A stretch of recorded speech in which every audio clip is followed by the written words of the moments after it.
Howdy, partners, and welcome to another stirring episode of Invisible Walls on GameTrailers.com. I'm your humble host, Shane Satterfield. Sitting alongside me today are Marcus Beer. Is Marcus Beer? Yes, was, is, and will ever be Marcus Beer. I'm not going anywhere. Ryan Stevens is also here today. Howdy, partner. Yeah, I'm sorry I skipped the whole cowboy thing. I thought we were in this together. The phrase "gay cowboys eating pudding" comes to mind. I don't think that's a phrase. It's actually it's from South Park. Oh. Well, today we do have an awesome show for you guys. 3 huge games we're going to talk about today at length. We're going to talk about Dark Souls, an extremely polarizing game. Some people love it, some people hate it. Which side are we on? You'll find out. We're going to talk about Rage, its first game in way too long. Another game that's kind of polarizing. A lot of people really seem to like it. Some people not so much. We're going to talk about Forza Motorsport. Forza Motorhomes. Motorboat with Connect support. We're going to talk about Forza 4. And Bloodworth will be here to talk about that. We're going to pit him head-to-head against Gran Turismo 5. You definitely do not want to miss it. So we have an awesome lineup of games to talk about today. I think it's safe to say it's going to stay this way until the end of the year. So make sure you come back every week. But for now, let's get to it. We fear for our love of roaring V8s and the smell of burnt rubber. All right, folks. We know the economy's in the shitter. People are having problems finding jobs. Things are not easy out there right now. I know when you go to buy games, you want to make sure you get the most for your money. And we're about to talk about a game that I can't imagine would you give you any more per dollar than you're going to get from Forza 4. And here's Bloodworth here. You've been playing the game for 50, 60 hours. And what percentage are you at right now? Within the career, I'm in 3.5%. 3.5% of the career after 60 hours. What do? You play a trucker now or something? But I haven't played the career that whole time though. The game has a lot of other features going on with it, you know. So like, and for the review, of course, I've got to try them all out. So like, I've been doing community stuff. I've been painting cars. I went through all the stupid Connect stuff. Is it stupid? For the most part, it's definitely not something you would buy a Connect for. It's like if you have a Connect, okay, a couple of things you might like. So as somebody who just spent 90 minutes driving through the pouring rain to get to our studio today and had to deal with every Los Angeles citizen who can't fucking drive in the rain, I'm kind of over driving. Why should I play this game? This in some ways it's this car game porn. Yeah, that's pretty much what basically it is. I mean, Auto Vista, like you go through, you listen to Jeremy Clarkson talk about the cars, you look at all the dashboard. It also has challenge for each one of those cars. You actually can't look at all the cars until you do challenges for like 20 of them. Now, are these like just time trial challenges, or are they like Top Gear challenges where you get to race the space shuttle to the moon? Auto Vista's challenges aren't that eccentric. They're pretty much just either a race or pass so many cars with that car. But it does give you a nice sampling of some of the high-end cars doing those. And I did do all those because that's how you get the Warthog. Now, do you feel hopeless playing this game knowing that you've played that much and you're still so far away from finishing it? No, because a lot of it it's almost like duplication. There are a lot of very similar events that are just kind of tailored towards the kind of cars you like. So, and that's actually something they've worked into the game too, is an affinity level as well as a driver level. So if you drive Ford cars a lot, or if you drive Lamborghinis a lot, your affinity level is going to go up. And every time you raise affinity level, you get discounts on upgrades for that car, and you get a credit bonus. And the higher you get, the higher that credit bonus gets to become, and eventually your upgrades are free. So you can just tweak that car out however you want without having to worry about paying for it. Gotcha. Now, did they dole out the cars in a breadcrumb trail? Do they give them to you pretty frequently, or? Yeah, that's actually something I think is pretty nice. Every time you get a driver level, they give you a selection of cars to pick from. So that way, as you're moving your way up through the career, then you're getting cars that are relative to where you're at in the career. So you don't have to, go out and spend your credits on a Prius or something because that you're going to use for one race. Right, I hate that. Why would somebody stick a fucking Prius in a driving game? Honestly, the Prius from 0 to 60 is really fast. Yeah, That's only recently, but then the though. brakes pack in and it doesn't stop. The funny thing about it is I did try it just because like the audio in this game has been so good to like individual cars. So I like, what's a Prius sound like? It doesn't. Nothing. It sounds like somebody turned the air conditioner on full blast. I had to get away from every other car to even hear it. Do they have a smart car in there as well? Look, they don't. Now, here's the big question everybody wants to know. Which is better, Forza 4 or Gran Turismo 5? You reviewed both games. You're the only person who can... For one, Forza is by far more consistent all around. I mean, you have about 500 cars that are all to the same detail as Gran Turismo's premium models, and they only had 200 cars, including the RUFs, which are basically, what they have to do for Porsche since they can't get the Porsche license. Right. And the driving model has improved immensely over Forza 3. I went back and played Forza 3 with the same car on the same track, and I felt like I was driving through Jello. And Wow. and this is pretty much the same setup. I had all the assist stuff and everything, and it's just they've made it way more responsive, way easier to get a feel for what the car's doing, so that you don't just suddenly spin out. Unless you're like really hammering on the gas, but if you're about to start spin out, you get a sense of that. You get some tire squeal, you get some sense of inertia. So you always feel like you have a really good handle on the car, and you have pretty extreme differences between, say like an El Camino or like a Lamborghini. Like you know that difference. So it's pretty sweet. So Forza's the better game? Yeah, I would say definitely on overall, and the things that Gran Turismo maybe still has in its favor for it just are probably in some of the track detail on certain tracks. Yeah, because Forza's still a little bit sparse on the environments for tracks, right? The off-track stuff. It's better. Yeah, it doesn't have any nighttime. It doesn't have any weather. No nighttime racing. Right. That's a big deal. So yeah, those are the things that I'm still missing from Forza, and they said that they wanted to focus on other things and keep it at 60 frames per second. So. What about stuff like rally? Is there any rally in Forza? No off-road. So Go-karts? Nope. So that's the thing. It's missing those kinds of things for a more on-track experience with But it has some road wacky cars. stuff, you told me, right? It does have bowling and soccer from Top Gear, yeah. Bowling is actually kind of fun. Now, trying to stay away from hyperbole, but going straight at hyperbole, would you say this is the greatest racing game ever released? I'd say, yeah. Overall. That's the thing. The racing genre just improves and improves and improves. So, yeah, I'll go with a yes on that.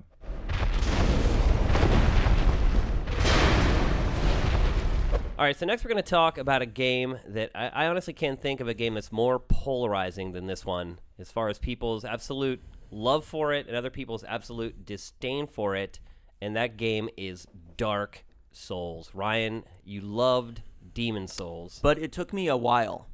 To like Demon Souls? Yeah, I don't think this is...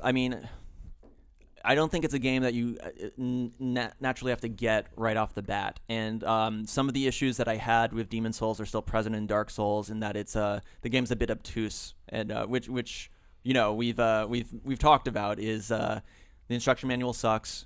The in-game tutorial is poor, though it is better. The game opens up much earlier and much.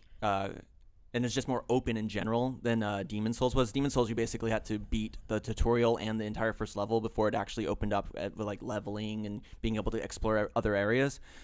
This time around, being a veteran of Demon Souls, I was able to jump into it, but some of the newer mechanics, like the kick and stuff like that, which sounds funny. It's like a kick, I couldn't figure out how to do the kick. It's the flick and the button. Yeah, it's still, because it doesn't tell you how to do it.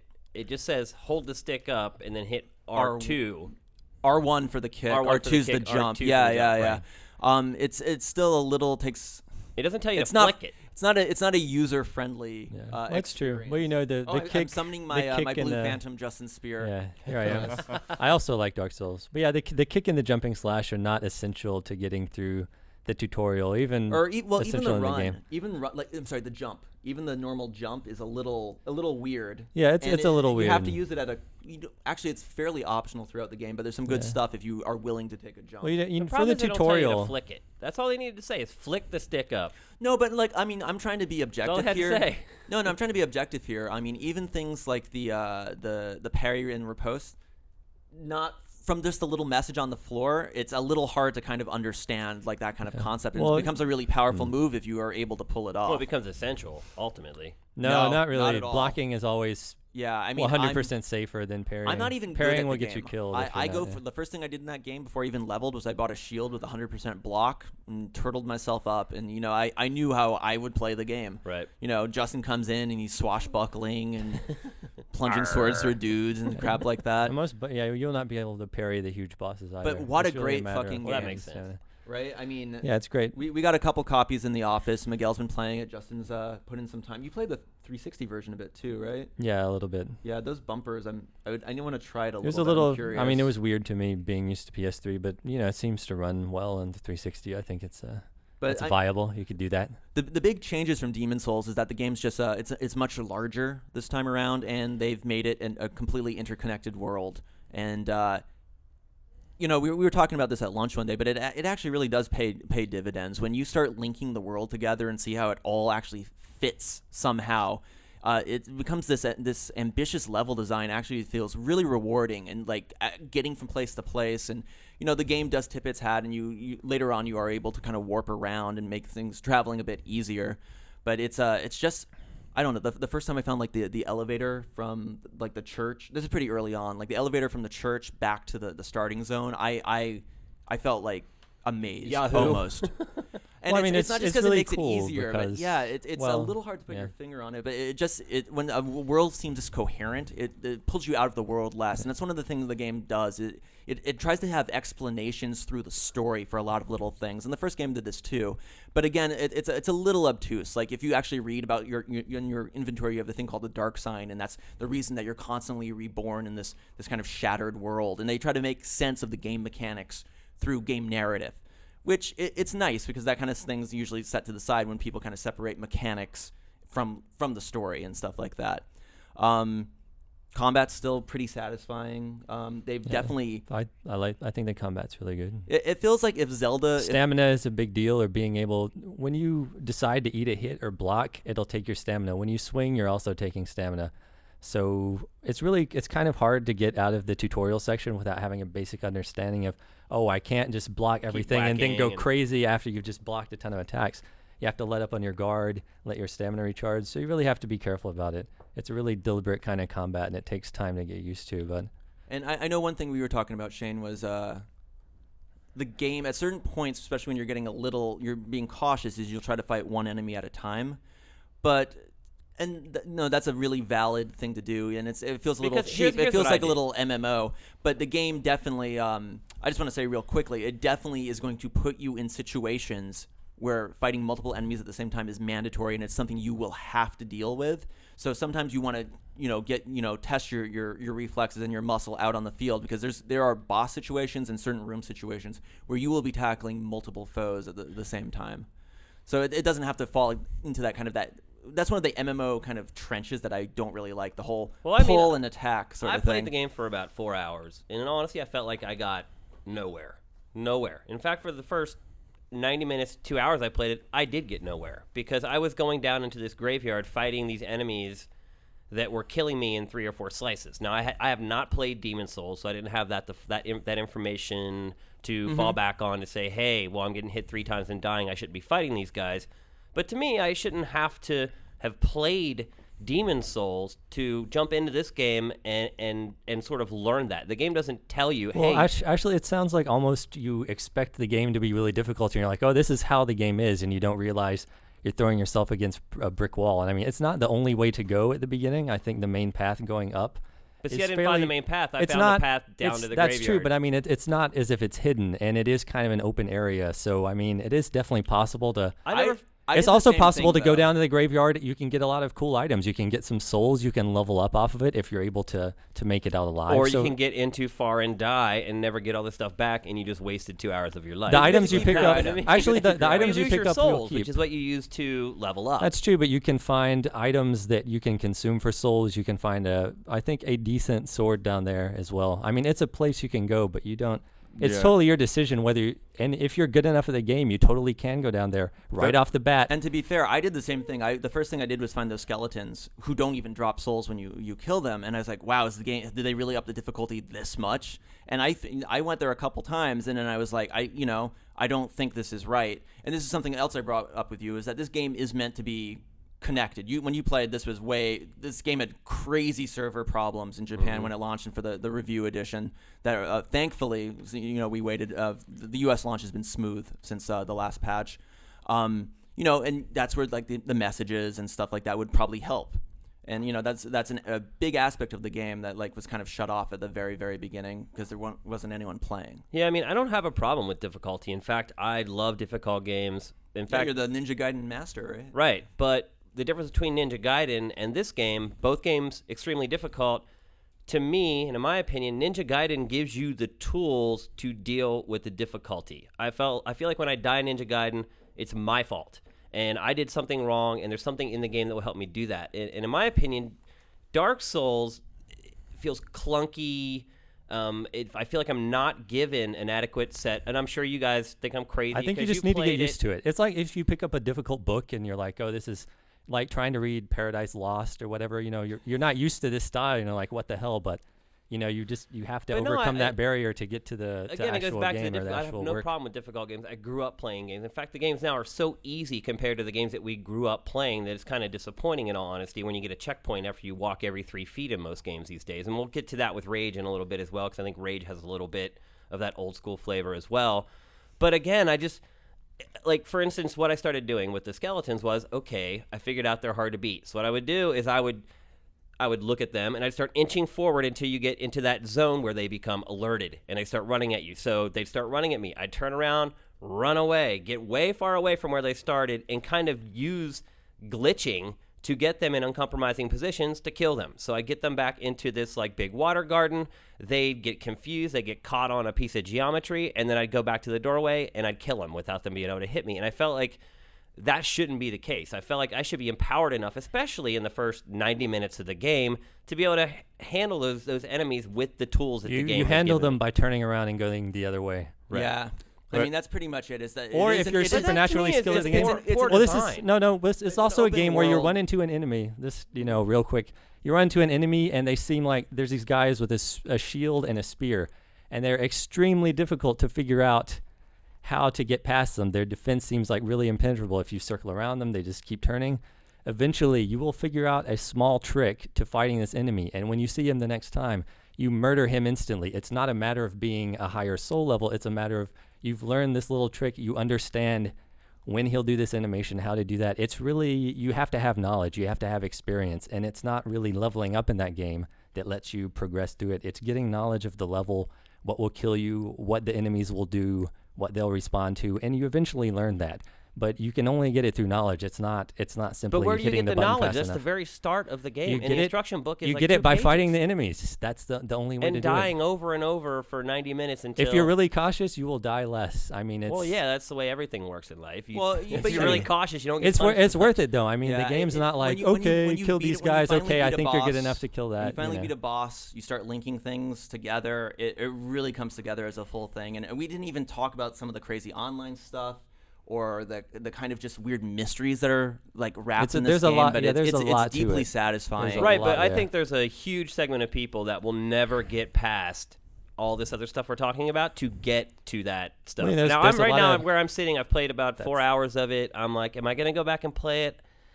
I don't know. Well, I It's don't hard think that's during a review flaw. season. I don't Yeah, I think mean, it's a now, flaw obviously if not. everyone. It's not a flaw if everyone can enjoy it. Everyone is not going to enjoy every great work of literature or every great No, but painting. but we're talking about people that will hate this game. Not like, oh, this isn't for me. I don't want to spend $60 on it. There are people that will play this game for an hour and fucking Well, hate it. I've read stuff in high school that's like, you're forced to read, and I'm like, what is this shit? I fucking hate it. I don't like. Who's the dude that wrote Wuthering Heights? And I was not a fan of that guy, but Sometimes you have to overcome a barrier to get to the value. It's okay if not everyone gets it. No, I mean, I get that. But I think what we need to talk about is when you go to Bush song. review a game like this, it's very difficult because it has been created for a pretty small segment of people. Well, I think as a critic, your job is to get over that barrier and fairly evaluate it.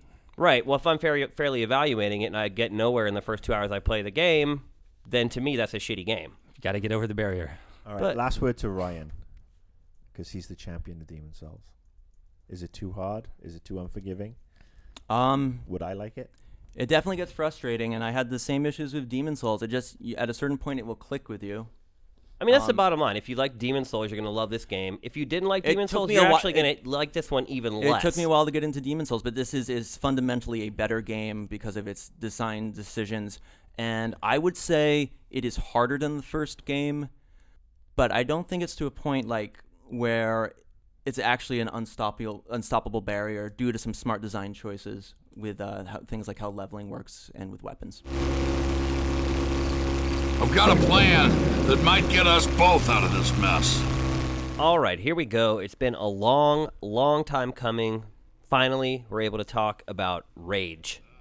I reviewed the game, so my opinion's pretty much out there. Reviews kind of all over the place for this one. Yeah, there's been some low ones down in the 50s, which is insane. That's just absolutely floopy. And That's then there's- basically just fishing for web hits. Yeah, and then there's been Hits. some in the 9.5s to 10s, which I would say go to the other extreme. Little and they're generous. just little, yeah. I've been playing the game, not as much as you, but yeah, I played the game. Spent a lot of time, in particular on Saturday, playing it. Gotta say, first 2 hours. What the fuck were they thinking? Yeah, I don't know. That It was. They've gone on record. There's a God, I can't remember where I read it. There was a Tim Willits interview where he mentions he has triplets, which I thought was also kind of weird. But sorry, but he said that they basically like lead you around by the nose for the first couple hours. And I've only played the first couple hours of the game, and going into it knowing that it was going to be with this prior knowledge, knowing that it was going to be a little shitty. I actually thought it wasn't that bad. Well, yeah, it's not bad. Except it it goes on for too long. Yeah, it goes on too long, and it just starts the game off slow, which is not what I think anyone would expect from a game like that. Yeah, it was way too slow, and it's kind of just threw me. I mean, normally when you're playing an id game, they drop you in it, give That's you a what I'm gun, saying. and say, "There you go, shoot." Right. But this time they attempt to do a story, which Well, Doom 3 was like this too. Yeah, you're right. The early moments Doom of 3 does were- not feel like an id game at all, though. Yeah. For a while. yeah, well, Well, I'd say this one doesn't feel like an id game at all, other than the shotgun. But yeah, they attempt this story, and I gotta say the story is it's not really what you sign up for. There are good things in the game. I'm not saying it's a bad game before I get another round of Twitter abuse from a bunch of people after one of the VPs at Bethesda retweeted that I said it didn't deserve a 9.5. I got a bunch of abuse from some smegpots. The game looks great. I think the engine is phenomenal, unless you're playing it on an ATI card on the PC. So And sorry. it won't work. Yeah, where you end up with a major pop-ins, and Yeah, it looks the like poor PC folks on this game really got shanked. well, the NVIDIA cards seem to be working fine, but ATI have actually released a Rage New patch. driver, right? Yeah, new drivers. So we'll see how that goes. I haven't played the PC version yet. I'm still waiting, till the new rig next week. But yeah, I'm kind of stunned at the way. Let's step away from the game for a second. I'm kind of stunned at the way Bethesda's gone about this, and id has gone about this. They embargoed reviews until, was it midnight Eastern time on The night before the game? Which essentially it was on sale on the East Coast at that point. Yeah, which minus a couple hours or whatever. that Or actually, sends- no, it was on sale at that point. Yeah, that sends such the wrong message. It makes people think, oh shit, this is supposed to be a AAA game, one of the big blockbusters of the fall. What is Bethesda afraid of? No, but this is normal, dude. Yeah, truth be this told, is that's not really, that out of the really, really ordinary. normal. Dude, there are normal. If you have a game that you think is going to do really well, you have the first review hit the Friday beforehand, And they did with their exclusive reviews. and then but everybody else, their reviews hit on the Sunday, the Monday, first thing Monday morning, This not hasn't been midnight that- the day of launch. Dude, it hasn't been Yeah, that way it for a doesn't work long for us time. that very Well, often. You've been that's- out of that's the the PR way- game for a while That's then. well, no, I was. But let's I've been talk out of it about for the a game year. because the game isn't bad. The game is really good. So obviously, it didn't have anything to be afraid of. It's not like the game doesn't hold up in quality. I think where the issues are coming with this game, and some people giving it lower scores, is I think that honestly a lot of people had preconceived notions about what it was supposed to be. They're like, oh, this is a hardcore RPG. This is like Fallout. This is like Borderlands. And I feel like when they didn't get the depth of role-playing that they expected from the game, then suddenly I think that they just kind of wrote the whole thing off. Now, to me, it's a perfect mix for me. I used to play RPGs when I was younger. I've kind of grown away from them over time. I still enjoy some of those elements. And to me, it had just the right amount of that stuff in it. And the shooting, to me, the actual gameplay. See, I don't consider it an RPG at all. No, well, no. Well, we can go into this conversation as well, because I feel like people who say this isn't an RPG at all are falling into the tropes of what makes an RPG. So what makes it? Why do you feel it's not an RPG? I would just say, or even an RPG at all? I would say, genres are getting really, really cloudy and really, Right. really stupid. But RPG in air quotes, I would say, I would say statistics become a major part of it. Yep. See, I think that's bullshit. Or I think because they don't go from or- level 4 to level 5, that's bullshit. or because character, what happens when character molding. I would agree with that. You don't have any input on how your character looks in this game. Well, you don't make any you decisions. get to choose the uniform. I mean, but like Which has different bonuses. acquiring The armors, yeah. acquiring weapons is. I mean, you did that in Wolfenstein. You did that in Doom. But you no, did you that level these weapons up. You also have crafting. I in mean, this but game. this was the same let argument me you made with speak, BioShock. Ryan, let me speak. Okay. So what's the difference between going from level 4 to level 5, and all of a sudden your fireball that you were firing at level 4, instead of doing 10 points of damage, now does 12 points of damage? What's the difference in that in constructing or crafting new ammo for your guns? So now that bullet that you were shooting did 12 points of damage. Now it does 12. What is the difference? It's a trope. If you get to choose that you are the one making your fireball get better, if you choose that's the way you want to meld your character, that's where I think the But you difference can, is. because you collect all this stuff, and you can choose what you want to craft. You can use those in those parts. But you're not really investing, right? Like you can make that ammo at any time, no matter what you do,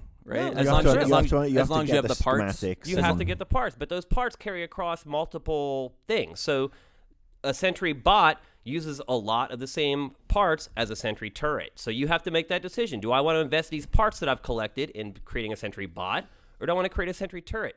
Do I want to Okay, I could see how that's kind of an RPG mechanic, but I don't really think it kind of lends itself to, like you say, the tropes of like an actual making it an RPG, just because it happens to have a mechanic that kind of falls into that kind of But it's crafting. category. Look, Crafting is a big part of RPGs.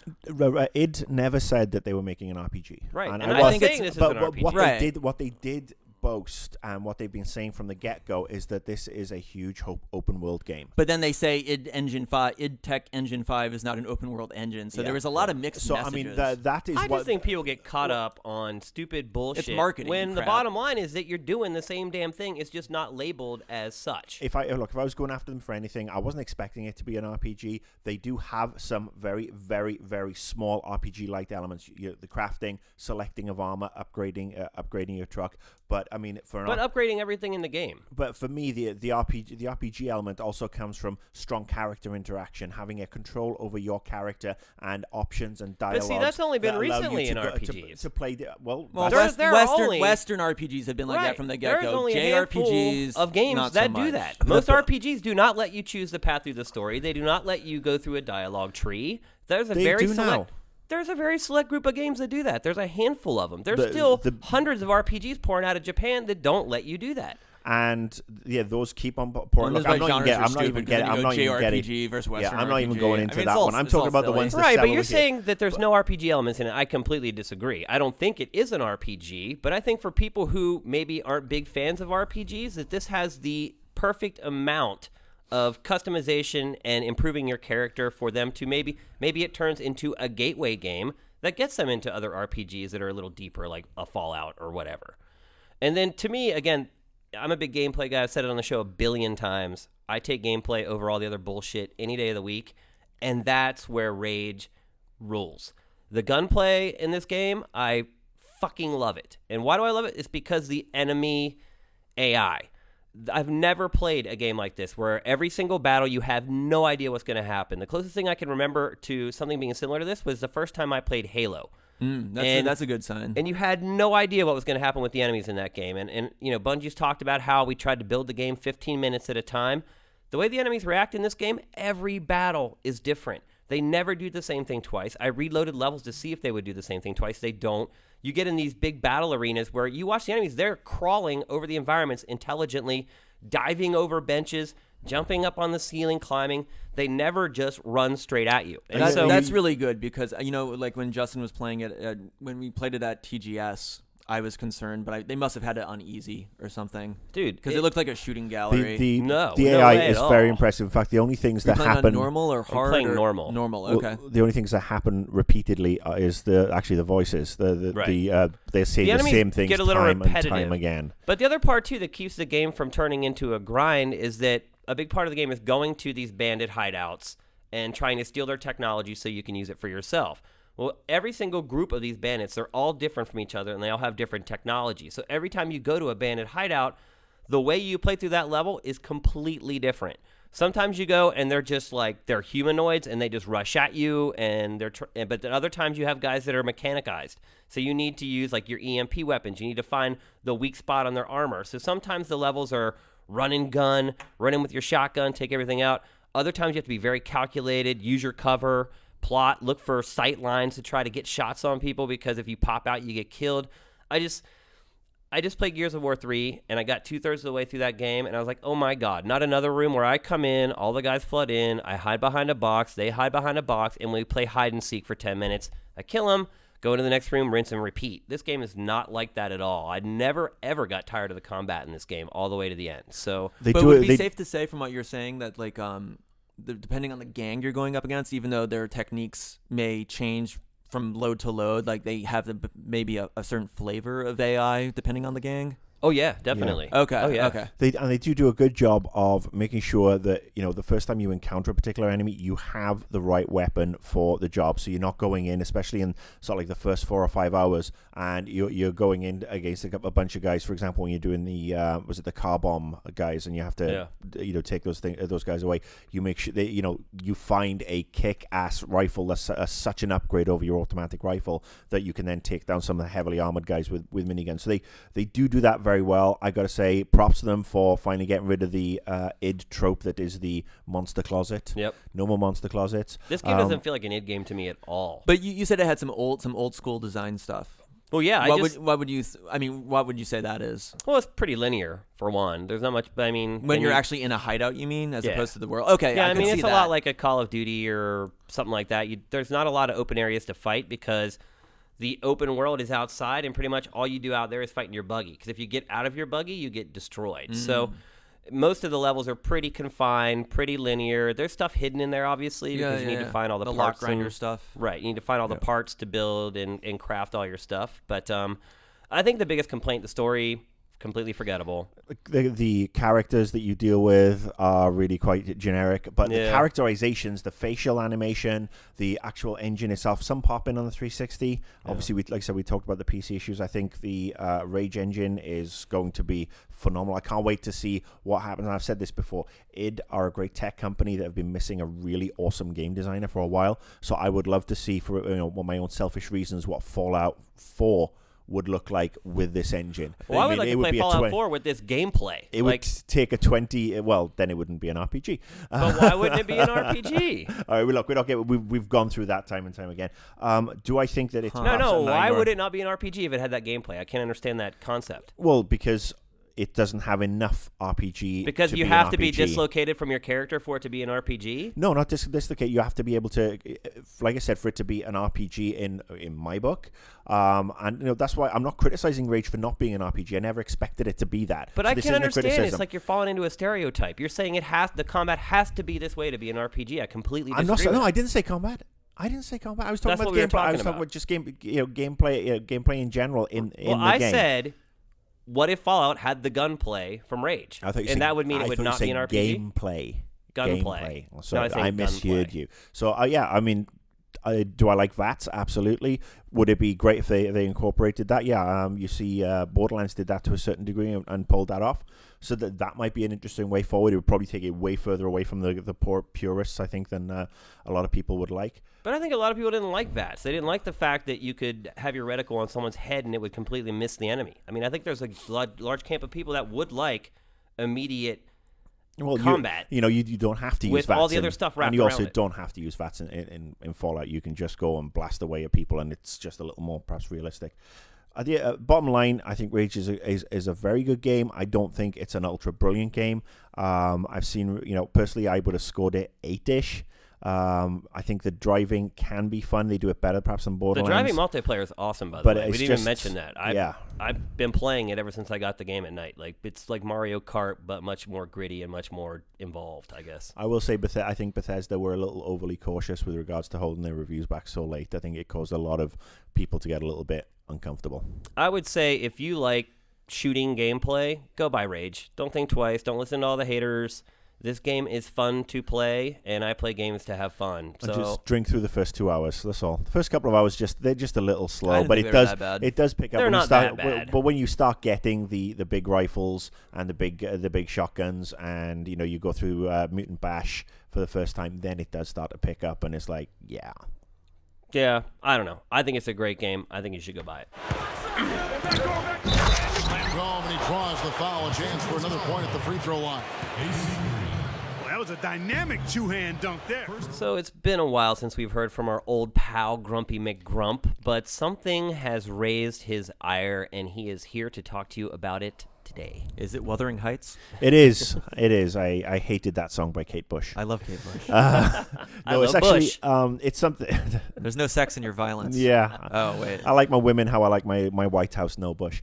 All right. Anyway, what I'm going to rant about today is this is something that's sort of like crept up on us the last sort of like 12, 18 months, and it's been put out there under the pretext of being environmentally friendly, and it's a bunch of horseshit. We're saving the planet. Yeah, we're saving them one instruction booklet at a time. It's basically how the instruction manual has gone from being a staple of any video game you buy to give you a backstory, to give you the full control schematic, to give you a little bit of intro into the into the weapons or whatever you're doing, to being replaced with a one-page pamphlet with, and then if you're lucky you'll get a season pass invitation attached to it, and I just I don't like it. I like having my instruction manuals, and it's bullshit, man. EA and Ubisoft are the prime culprits here, and I gotta say I was actually pleasantly surprised when I opened Rage last week, and it came not only with an instruction manual. This was the basic version of the game. It had maps. The manual had maps, and it had guides to the weapons. Yeah. Who'd have fucking thunk it? Yeah. So yeah, I just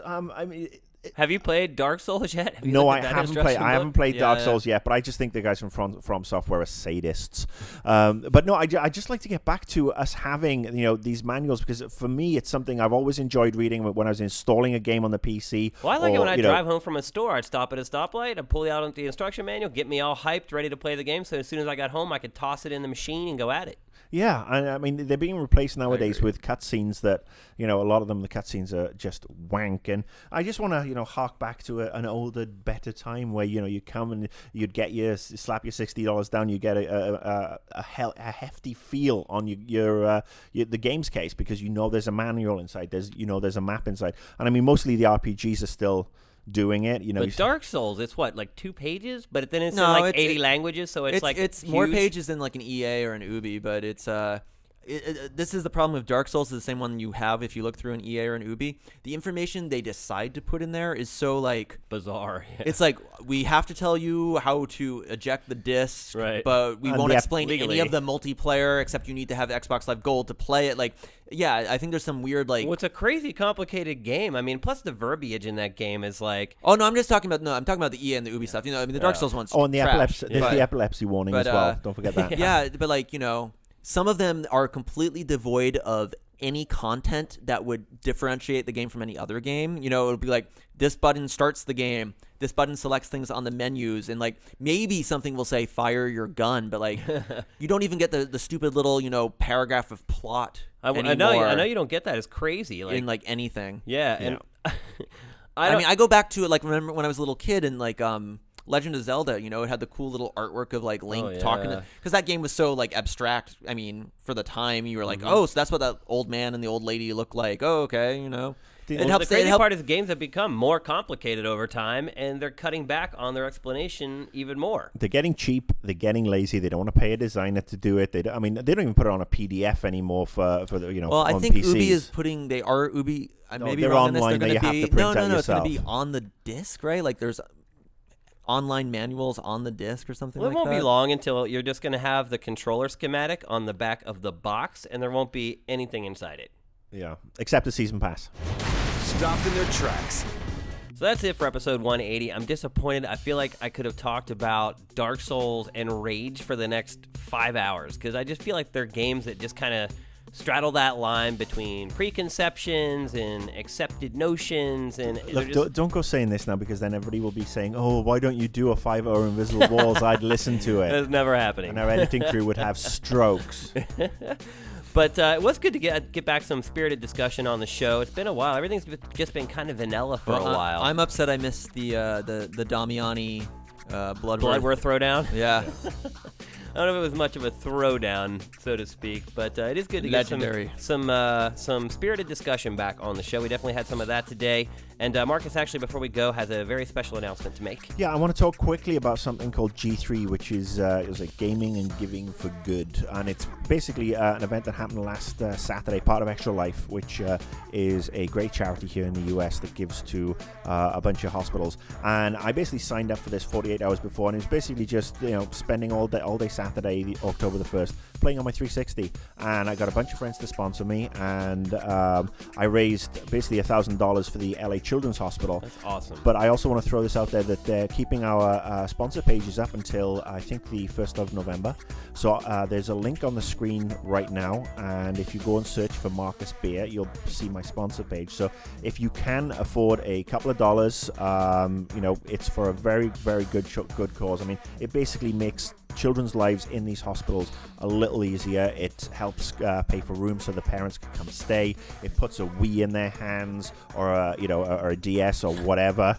Ryan's being perverted next to me. Thanks for spoiling it, Ryan. I was thinking of something completely unrelated. But yeah, it's a good cause, and this time of year, there's going to be kids who are going to be in hospital over Christmas who are not going to have a lot of money, and so it also gets them some gifts and stuff. So if you can spare a couple of dollars, it'd be very much appreciated. A lot of people have already given, and I very much thank those guys. So that was just what I wanted to say today. And just to jump in quickly here, people, I can't really tell you how good it feels to help other people.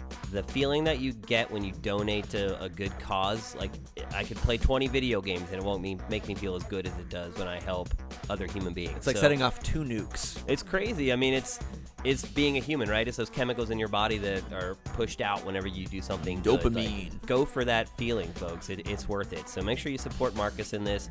Also, it helps our industry, right? There's a lot of stereotypes about our industry, a lot of negative stereotypes, in all honesty. It's good when we have a chance to do something like this and help people, and when they know it's coming from gaming at large. So jump on there, help the cause, help the kids, make their holidays awesome. Invisible Walls is up and out.